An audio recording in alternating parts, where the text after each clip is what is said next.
bivuga ngo Yesu yarabibonaga ko igifitiye umumaro abakristo nuko agenda, kuko ibyo yagombaga kubakorera yari yabirangije.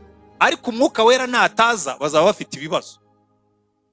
Aranabibasobanurira, arababwira ngo kuko ngo sinzabasiga nk'imfubyi, ngo ahubwo ningenda nzaboherereza umufasha. Ndagira ngo aya magambo muyumve neza. Ningenda nzaboherereza umufasha. Hari igihe kwa kundi abantu bajya kwipresenta, mbese iyo bibwira abandi bavuga ngo ndi umugabo w'umugore umwe. Rero hari igihe nyambwira abantu nkavuga ni jewe ndi umugabo ufite abafasha babiri. Bataha bati pastor afite abagore babiri, nkabwira ntoya jewe mfite umufasha umwe witwa Kayitesi Penina, agira n'undi mufasha witwa Umwuka Wera. Kubera ko Yesu yaratubwiye ngo sinzabasiga nk'imfubyi, nzaboherereza umufasha. Kandi kubyumva neza biradufasha, kubera yuko iyo tudafite umufasha, iyo tudafite Umwuka Wera, Yesu aratubwira ngo tuba tumeze nk'imfubyi. Tuba tumeze nk'iki? Nk'imfubyi. Hari igihe njya ndeba itorero abana nari guzi ko ibyo Yesu yavuze ari ukuri. Hari igihe ureba itorero ukabona rimeze nk'imfubyi. Reka mbabwire jewe ibi ndabyumva cyane. Muri 63 nibwo data yapfuye. Noneho kuko yapfuye mu buryo ntabwo navuga ngo bw'amayobera, ahubwo twebwe ntabwo twari tubizi kuko twari abana. Bagiye ari ninjoro ntiyagaruka. Naho ubundi yaracuruzaga. Bajyaga bagenda rero n'ubundi bagafata amagare yabo bakajya Bugande, bakajya kurangura ibintu bakabizana. Noneho hari ahantu twakundaga guhagarara na mukuru wanjye, twari abana batoye. Mukuru wanjye yari afite imyaka 7, je mfite 5. Iyo papa yazaga ni gare, yari afite akantu bitaga shati kote, donc yari amakote afite imifuka hano na hano hejuru, imifuka 4 yitwa shati kote. Noneho muri shati kote iteka ryose habaga harimo bombo za madivani. Abari iyo bombo za madivani mwamanika tukareba zifite imihiro. Kwiga no muri premiere bombo za madivani zari zigihari. Nizo bombo zabaga mu Rwanda, zakorwaga n'uruganda rwa Madivani, no muhinde wakoreraga muri Uganda. Papa rero iyo yazaga afite bombo za Madivani, ariko n'ibindi byose by'imibereho bikaba bihari. Hari igihe yatuzanira udukabutura, ubundi akazituzanira urushati, ariko twakundaga bombo za Madivani. Noneho rero ubwo yagiye ninjoro n'abandi bagabo, ariko ubwo bari bahunze kubera ko bari barimo kubashakisha. Muri 63 nyine abakuru murabizi cyangwa bajya bumva byabaye muri genocide yakorewe abatutsi, icyo gihe byari bikirimo nyine. Noneho rero baragenda, nkabanzi ko yagiye kurangura. Noneho ngagene mpagararaho twakundaga guhagarara, hari akantu k'akadunduguzi yamanukagaho, twamubona turutse ruguru tukagenda twirukanka tugiye gukora mu mufuka dukuramo bombo za Madivani. Ariko twakwicara mu rugo habona mama yarahindutse, abona nawe byaramucanze. Buri mugoroba ukabona arira, ukabona hari ibintu bimwe byibanze tutabona twajyaga tubona. Noneho ubupfubyi butangiye kuba ubupfubyi. Buriya rero Yesu avuga ngo sinzabasiga nk'imfubyi, genda byumva neza, kubera yuko iyo udafite uwubwira ibiryohereye biba byaragiye, nta bombo za Madivani wongera kubona. Imbaraga zo kubaho bya bindi mwajyaga mubona nabyo nta biba bihari. Buriya abantu benshi ntibazi yuko icyerekezo, abantu benshi babaho bari confused. Nicyo cyatumaga mama yari mutoya, practically yari umwana ubwo yarafite imyaka 25, adufite turi abana 4, hajya mbona arira. Ubu nibwo mbyumva. Agomba gukora ati zimfubyi ndazibanaho nde, ntagira umufasha, ntagira icyerekezo, ntagira provision, ntagira unzanira ibyangombwa by'ibanze. N'itorero risigaye ridafite umwuka riba rimeze nk'uwo mugore ufite abana ntacyo afite abagaburira. Kuko Yesu yaravuze ngo sinzabasiga nk'imfubyi, nzaboherereza umufasha uzaza kansimbura, akabaha imbaraga, akabaha icyerekezo, akabazanira n'amasweets, akabazanira bombo. Rero bombo z'umwuka ni imbuto z'umwuka, imbuto z'umwuka. Akaza yikoreye ibiryoshye muri shatikoti y'umwuka, akabimanukana akabituzanira. Nimubona ingo zarananiranye, nta rukundo rugihari, nta mahoro, nta byishimo, nuko abantu babaye imfubyi barishugurikira. Burya imfubyi zirirwariza. Nimubona abantu badafite icyerekezo, umufasha ntabwo yaje, ntibazi ko hari. Inyigisho y'uyu munsi nayise ngo uyu Umwuka Wera yaje. Iyo Umwuka Wera yaje, ibyo byose birahinduka, sibyo? Bombo za madivani, imbuto z'umwuka ziraza, n'ibindi byose. Nakunze uriya mushiki wacu asenga. Hari igihe abantu basenga, Pastor Zede yabivuze, hari igihe abantu basenga ukavuga uti uyu muntu koko aheruka mu bukwe. Imana ukaboherereza abantu ibyo wari wabuze bakabizana, bakaza bazanye ubushobozi utari ufite. Haleluya. Umwuka Wera iyo yaje azana ubushobozi tutari dufite. Umwuka Wera iyo yaje azana uburyohe tutari dufite. Umwuka Wera iyo yaje azana icyerekezo tutari dufite. Umwuka Wera iyo yaje azana ibyiringiro byari byabuze. Haleluya. Ntidukomeze kuba nk'imfubyi. Amen. Reka turebe uko bigenda iyo Umwuka Wera yaje. Muribuka mu cyumweru cya Pentecote bari dufite inyigisho ivuga ngo inshuro ebyiri z'umwuka. Umuntu wazisabye ni uwitwa Elisa. Uyu munsi twamubonye akora igitangaza cye cya kabiri, kuko icya mbere yagikoze akimara kubona igishura cya Eliya.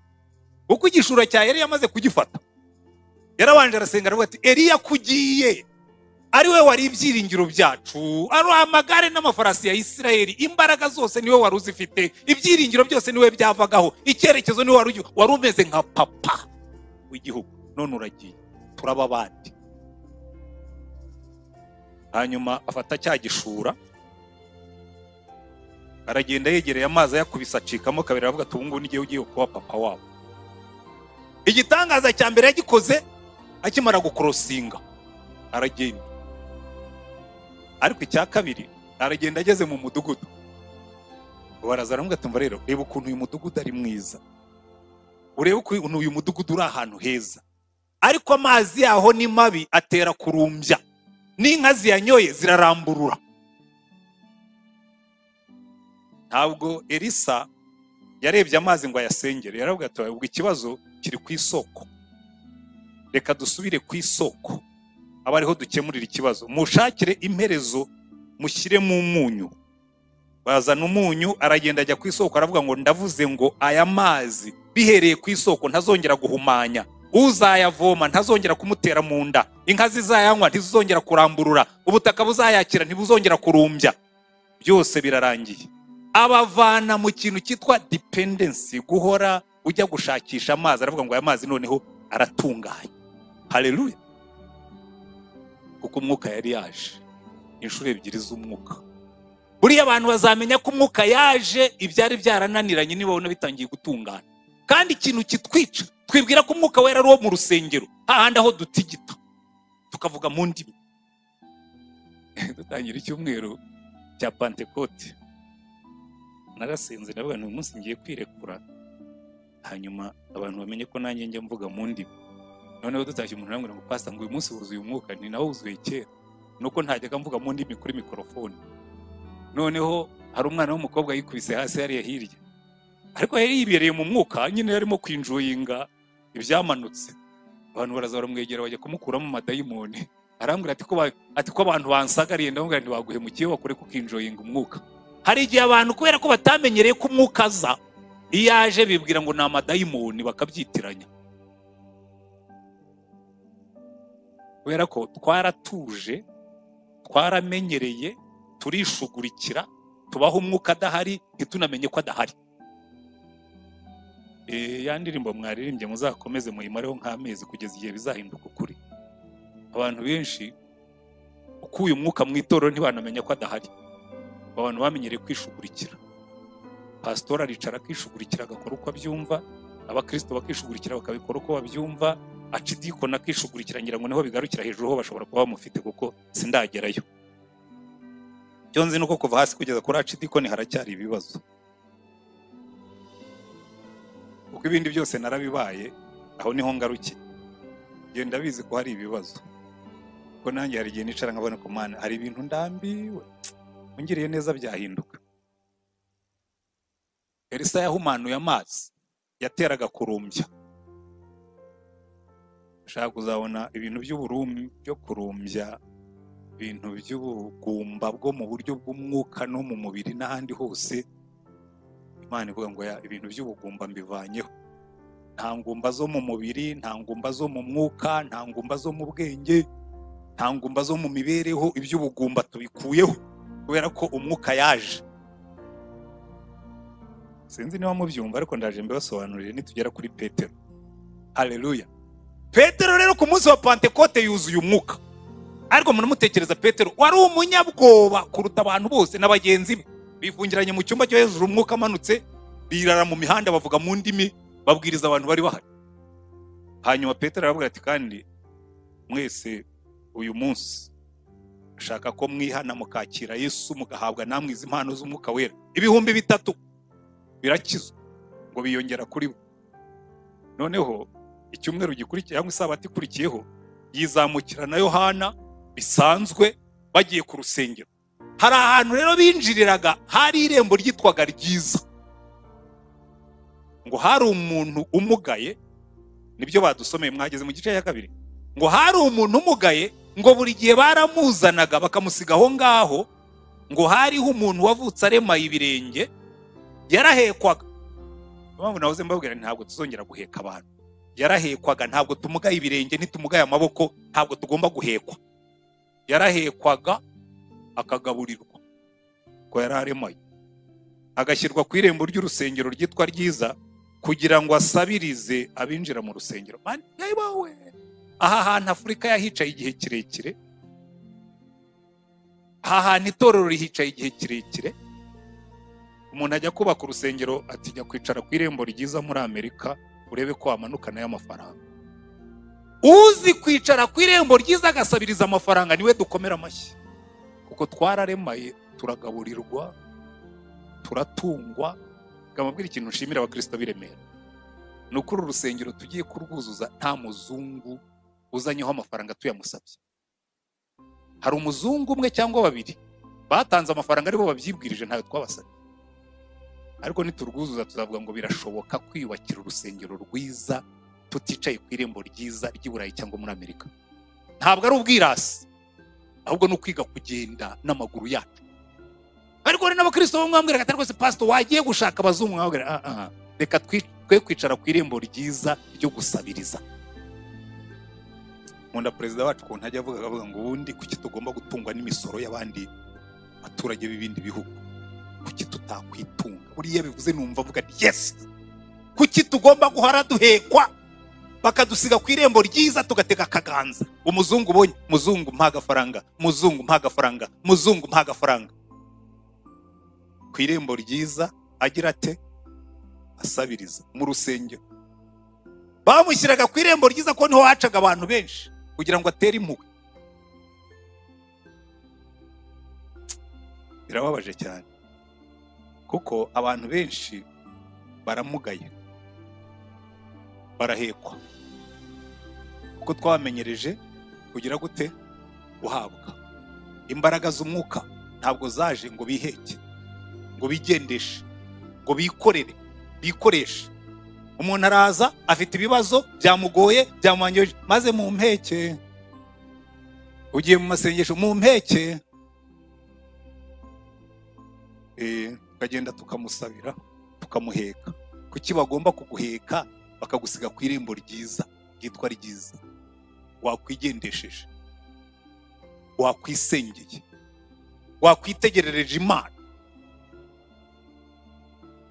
Reka tujye kuba pastori adusengere, reka tujye kuba pastor adukorere counseling, adukorere deliverance, atwirukaneho za karandi, atwirukaneho n'imikushi n'imikasiro n'imivumo. Ko bitutababarira Mana. Ntabwo murumva bose baravuga ko bitutababarira ngo mukubitire za karanda, mukubitire n'imivumo n'imikushi n'inyatsi. Ko bitutababarira Imana igiye gukubita itabarira. Oya bayi byibwirire. Ni wowe ufite inyatsi, ni wowe uzizi, ni wowe aho zituruka, ni wowe uko ziteye. Uzura umwuka wikubitira inyatsi, Imana iguhaye imbaraga. Eho uyu urubwira pastor nkubitira inyatsi, nkorera deliverance. Deliverance zivuye hanze n'abantu bicaye ku irembo ryitwa ryiza baterurwa. Uri abantu benshi baramugaye. Hari ubumuga bugera kuri bune nshaka kubabwira hanyuma nihuta kandi. Ubumuga bwa mbere n'ubwo bw'umubiri. Uriya yaramugaye mu mubiri, ariko burya umuntu wamugaye mu mubiri ageraho akamugara no mu bitekerezo. ibitekerezo bye, aho kugira ngo arambure amaboko, nabonye abantu bamugaye kandi bibeshaho. Hari umugabo twajyaga dusengana kera, baramwishe muri genocide. Buriya abagome bari abagome koko. Iyo aba akiriho nari kuzamutumira rimwe akaza hano, ngira ngo bajye memora bizi witwaga Gaperi.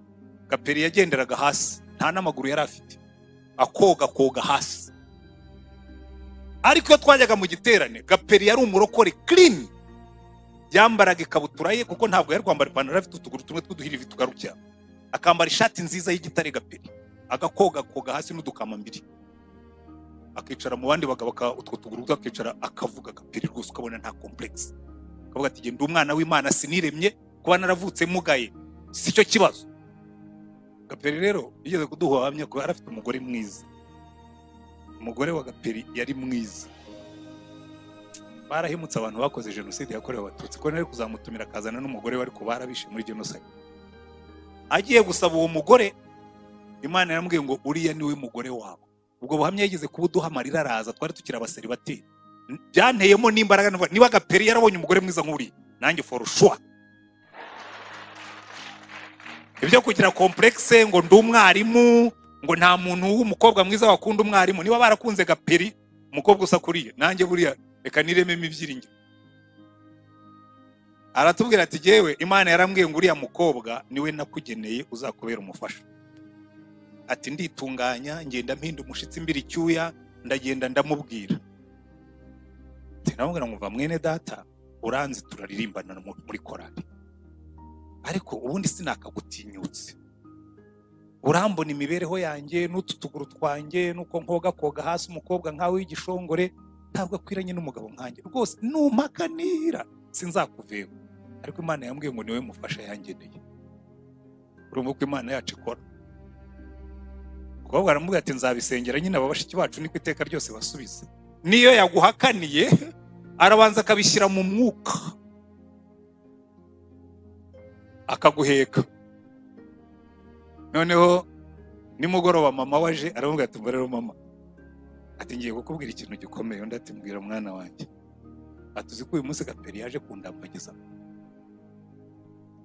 Nyina aramubwira ati Gaperi, ati umugabo nka Gaperi se we wamwivanira hehe? Gaperi aturetse ko yagize ibyago akavuka aremaye amugaye nako, atubundi se Gaperi hari icyo abuze? Gaperi ni umwana mwiza, agira ingeso nziza. Gaperi ni umurokore usobanutse. Gaperi arifashije, yifitiye inzu ye, yifitiye amatungo. Atubundi se buri uretse kutagira amaguru, bundi Gaperi hari ikibazo? Igihe rwose mbonye umukwe nka Gaperi ahubwo naba ndi sawa. Akagira musaza we, ubwo buhamya nibo babitwereye. Musaza we yari umwarimu. Niba yari umwarimu sinzi ikintu yakoraga, ibyo byose yari umukozi. Aravuga ati mva musaza wanjye niwe uri busobanura ibi bintu. Noneho musaza watakira aramubwira ati rero nkubwire, umva ibyambayeho uyu munsi. Gaperi yaje aha, ataza kurambagiza, abona musaza wari karume, ntasimbutse ntiyitereye hejuru. Ati mbibwiye mama, arambwira ngo umugabo nka Gaperi namwivaniraho. Musaza aramubwira ati ubundi se terega, aturetse ko Gaperi yagize ibyago akavuka kuriya, ati ubundi se twese kuri uno musozi umusore umeze nka Gaperi wamukura hehe? Ati jewe Gaperi nta kibazo anteye rwose, singuko Gaperi ntarongoye, Gaperi nti. Ariko icyo nendaga kubabwira si icyo ngicyo. Gaperi umugabo umwe aza kumureba yigendera nyine n'utwo dukama mbiri twe hasi, amugirira impuhwe, amuha igikoroto. Gaperi arakireba aramubwira ngo rero jewe ndamugaye ariko sindi masikini, nditunze. Ese ubundi iyo mba na masikini ho, iki gikoroto wari umpaye ntikiguze isabune, ntikiguze umunyu, nari kukigura iki? Subirana igikoroto cyawe. Kuko hari igihe umuntu iyo amugaye mu mubiri, uyu nguyu yari amugaye mu mubiri yes, ariko iyo utamugaye mu bitekerezo ushobora kwibeshaho. Ariko hari n'abantu bafite amaguru n'amaboko. Mpagafaranga dore bajya banyura hano nkabareba, ubona umuntu afite amaguru n'amaboko, arimo arasabiriza, ahetse utwana dutatu yatiye.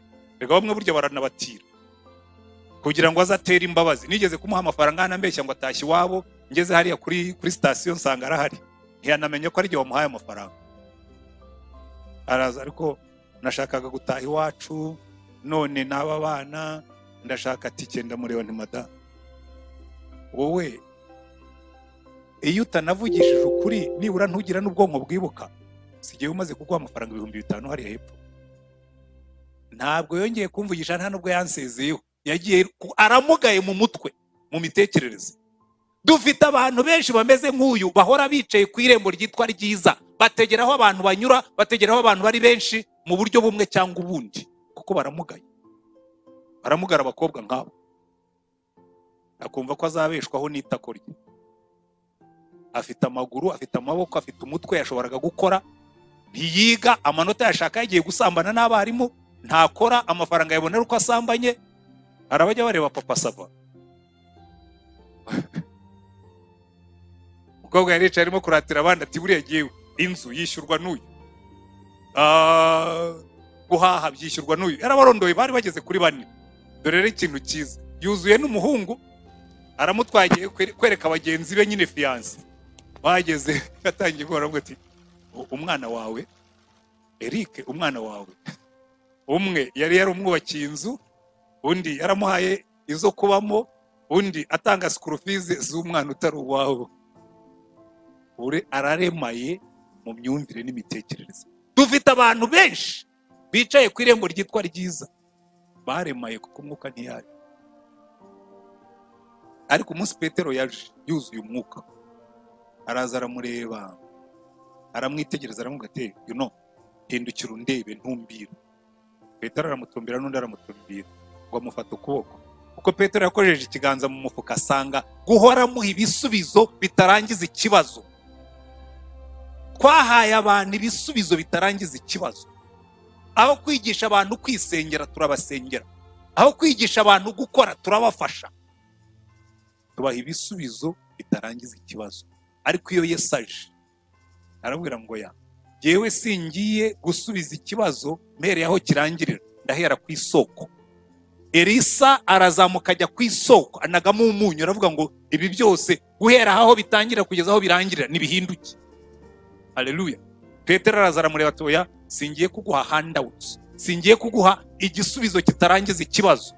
Amufata ukuboko, aramubwira ati umunsi wawe wo gusabiriza, umunsi wawe wo kwicara ku irembo ryitwa ryiza, umunsi wawe wo gutega akaganza urarangirana n'uyu munsi, kuko iminsi ishize umwuka yaraje. Amufata ukuboko aravuga ngo mu izina rya Yesu, ifeza n'izahabu ntabyo mfite, ariko icyo mfite ndakiguha, haguruka ugende.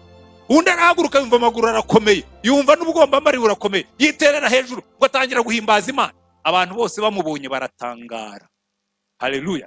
Iyo umwuka yaje abantu baratangara, kuko abantu bararemaye mu ngo zabo. Hari abagabo biryoshye byarashize, bombo za madivani ntizikiboneka. Abagore barategereza abagabo, urukundo rwarakonje. Abagabo barategereza, baramugaye mu mibanire. Ariko iyo umwuka yaje, bombo ziragaruka, imbuto z'umwuka zirongera zikaboneka, urukundo rurongera rukaba rwinshi, amahoro akaboneka mu rugo, kwishima bikaboneka. Ingo nyinshi ibyo bintu bitatu ntibikihaboneka: urukundo, amahoro, ibyishimo ntibihari.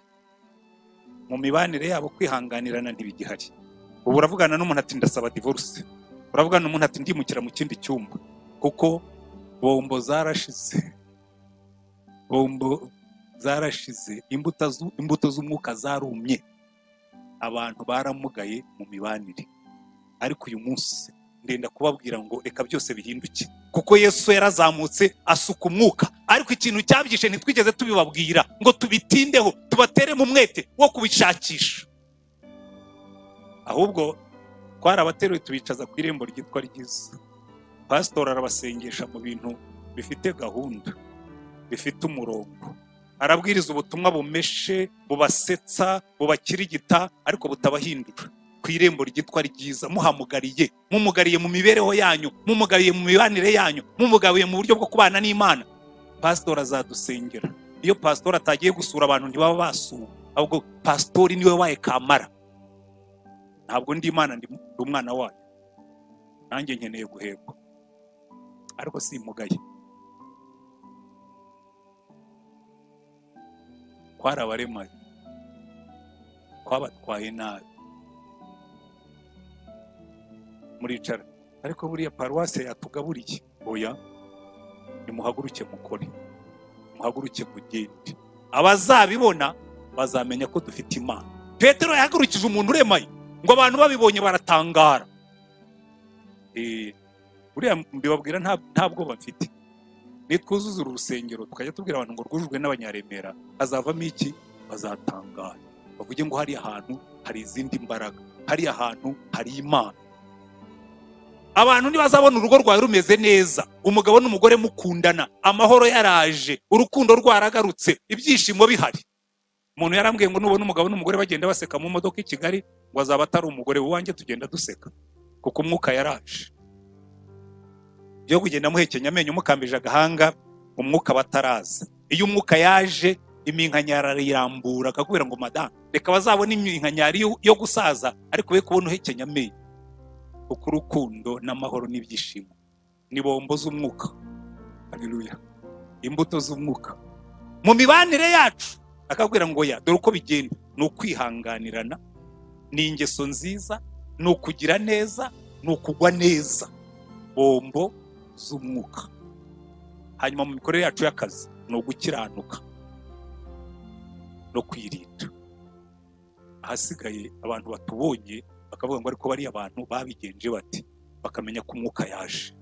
Haleluya. Tugasenga ibintu bigakoreka, babaza atari mwe mubigenza muti? Umwuka yaraje, duhabwa imbaraga.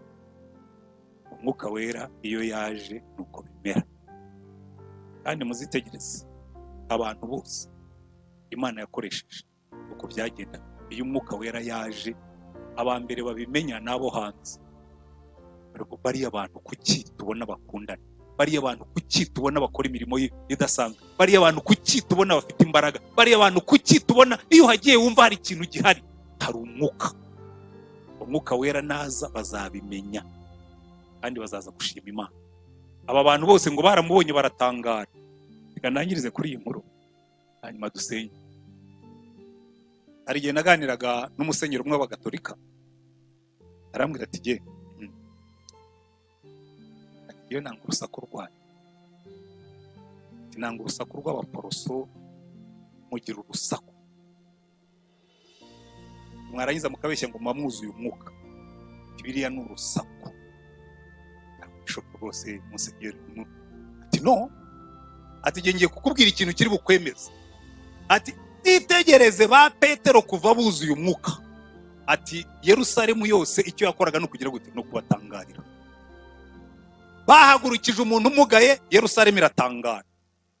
Bagejeje n'ahantu bagiye kubacira urubanza, baravuga ngo aba bantu izi mbaraga ubu bwenge babukuye hehe ko batigisha?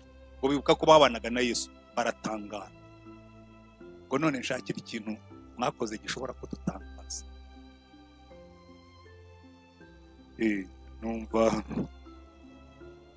aturetse urusaku rwanyu n'amahane n'intambara muhora munshakira ikintu mwakoze gitangaza abantu.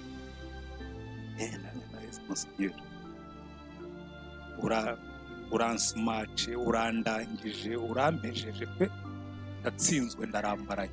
Ariko hanganeho gatoya, tugiye kuzakwereka. Buriya birimo biraza. Ariko nimuvuge ibingibi by'amazu n'ibindi hoya. Biriya ni utuntu dutoya, kuko n'abadafite umwuka barabyubaka. Uzajye kuri stade murebe ikintu bahura.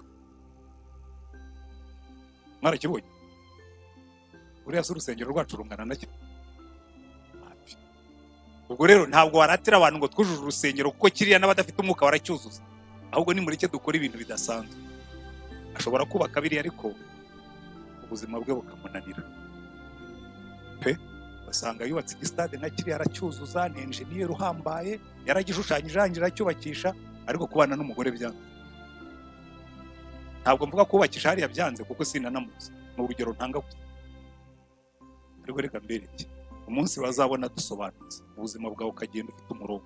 Bavuga ngo nushaka abakobwa bitwara neza ujye ugiremera, abakobwa babo barasobanutse, bari hit, byo gutwara amadani bihari. Nzanezererwa umunsi nzajya mpagarara hano nareba abo tugiye gusezeranya, nacishaho timazi, nkabona mwese mumeze mutya musobanutse. Naho umuntu araza akaza yigonze gutya mutabona yuko kabaye. Oya, bazamenya ko dusobanutse umunsi bazabona ko dusobanutse koko, n'abahungu babo bakamenya ko ariko tumeze, bagasanga n'abagabo ariko tumeze, ingo zacu abagabo n'abagore bakavuga ngo abantu biremera they have something special, uko imbuto zaraje imbaraga ziraza. Iyo niyo nyota yanjye manu nyumve, icyo nicyo nsengera buri munsi, icyo nicyo kizatangaza abantu kigahesha izina ryawe icyubahiro. Dusenge Imana. Ariko niba urimo hano wumvise umwuka w'Imana avugana nawe akubwira ati hari ibintu bikwiriye guhinduka mu buzima bwawe, uve mu bumuga, uve mu kugenda uterurwa, uve mu kugenda uteze ikiganza, uve mu kugenda utazi iyo ujya, manike ikiganza ubwira Imana ngo Mana, uyu munsi ndashaka gusezera nkava ku irembo ryitwa ryiza kandi ndagenda nigenza. Sinzi icyo Imana yakubwiye, buri muntu wese afite iki. Turagushimye Mana yacu, uyu munsi turashaka kumenya ko umwuka yaje, tukava mu maganya, tukava mu guhora twiganyira, tukava mu guhora tubuza icyerekezo, tukava mu bumuga bw'imibanire, tukava mu bumuga bw'imibereho, tukava mu bumuga bwo mu mwuka, tukava mu bumuga bw'uburyo bwose. Reka imbaraga zawe zimanukira aha hantu, kandi nujya kubitunganya uhere ku isoko yabyo, uvana ibyaha hagati muri twebwe, usuke umunyu wawe hagati muri twe, imbaraga zawe zize, ukuboko kwawe gukora ibitangaza muri twe. Kandi icyo dusaba gikomeye kuruta ibindi, twemerere inzara n'inyota yo kuzura umwuka igume muri uru rusengero. Abinjiyemo hano bose bajye bakubona Mwami Yesu, kuko waravuze ngo umuntu nagira inzara uzamuha ibyo akwiriye, ngo niba muri babe mukamenya guha abana banyu ibyiza, gusa ntazaha umwuka abamo umusaba. Mwami Yesu waratubwiye ngo umuntu nagira inyota azahuri anywe, ngo imigezi y'amazi y'ubugingo izatemba mu nda y'abakwizera. Reka imbaraga zawe zibe hano muri iri torero, muri uru rusengero, imigezi y'amazi y'ubugingo itemba igana hanze, abatubonye bose babona imbaraga zawe. Reka izina ryawe rishyirwe hejuru, ubwoko bwawe buhabwe umugisha, mu izina rya Mwami wacu Yesu Kristo.